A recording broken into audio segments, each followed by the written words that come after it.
ఇక మీదటి నుంచి హైదరాబాద్ నుంచి విజయవాడకు వెళ్లాలంటే 2 గంటల్లో చేరుకునేలా గ్రీన్ ఫీల్డ్ హైవే నిర్మాణం చేపడతామని చెప్పేసి ఆ దిశగా ప్రయత్నం చేస్తున్నామని చెప్పేసి తెలంగాణకు సంబంధించినటువంటి మంత్రి కోమటిరెడ్డి వెంకటరెడ్డి గారు తెలిపారండి.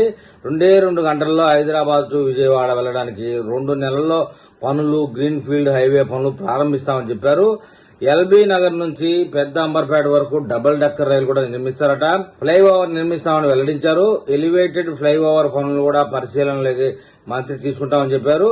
ఇక హైదరాబాద్ నుంచి విజయవాడకు వెళ్లేందుకు విమాన ప్రయాణమే 5 గంటల సమయం పడుతుందని చెప్తున్నారు. కానీ రోడ్డు మార్గంలో 2 గంటల్లోనే చేరుకునేలా గ్రీన్ ఫీల్డ్ రోడ్లు నిర్మిస్తామని రోడ్లు భవనాల శాఖ మంత్రి కోమటిరెడ్డి వెంకటరెడ్డి స్వయంగా తెలిపారండి.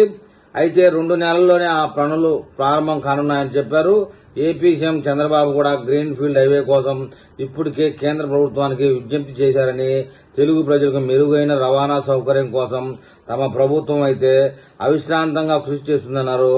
ఎల్బీ నగర్ నుంచి పెద్ద అంబర్పేట వరకు కూడా 650 కోట్లతో నిర్మించనున్న elevated flyover corridor, double decker flyover నిర్మాణ పనులు కూడా ఆదివారం వనస్థలిపురంలో మంత్రి పరిశీలించడం జరిగింది.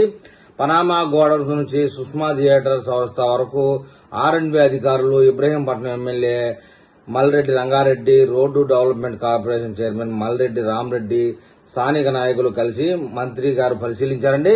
ఈ సందర్భంగా ఆయన మాట్లాడుతూ ఈ కారిడార్ లో ప్రత్యేకమైంది ఎల్బీ నగర్ నుంచి హైత్ నగర్, అంబర్పేట వరకు ఓఆర్ఆర్ మీదుగా ఎలివేటెడ్ కారిడార్ నిర్మిస్తామని చెప్పారు.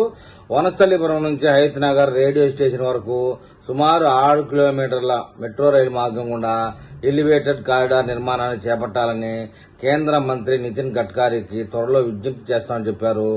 దాదాపుగా 2300 కోట్లతో Garelli, Oligonda, Bhadrachalam green field highway మంజూరైందని, ఇప్పటికే ఒలిగొండ తొర్రూరు మధ్య నిర్మాణ పనులు ప్రారంభమయ్యాయని, తొర్రూరు భద్రాచలం మధ్య రోడ్డు పనుల కోసం టెండర్ల ప్రక్రియ కొనసాగుతా ఉందని చెప్పారు.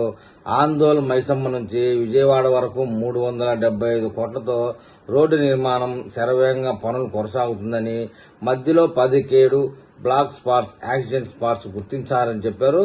అయితే ఆయన మళ్లీ కాంగ్రెస్ ప్రభుత్వంలోనే మెట్రో రైలు 2వ దశ పనులకు అనుమతి లభించిందని, గతంలో బీఆర్ఎస్ ఉన్న 10 సంవత్సరాలు కూడా మెట్రో జోలికే పోలేదని ఎద్దేవాగా మాట్లాడారు.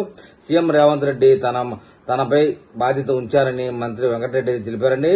హైదరాబాద్ లో ప్రపంచ స్థాయి మెట్రో మొదటి దశ నిర్మాణం కోసం అప్పటి కేంద్ర పట్టణాభివృద్ధి శాఖ మంత్రి జైపాల్ రెడ్డి గారు కృషి చేశారని ఆయన పేరు గుర్తు చేశారు. మళ్లీ కాంగ్రెస్ హయాంలోనే 2వ దశ మెట్రోకు శ్రీకారం చుట్టామని తెలిపారు.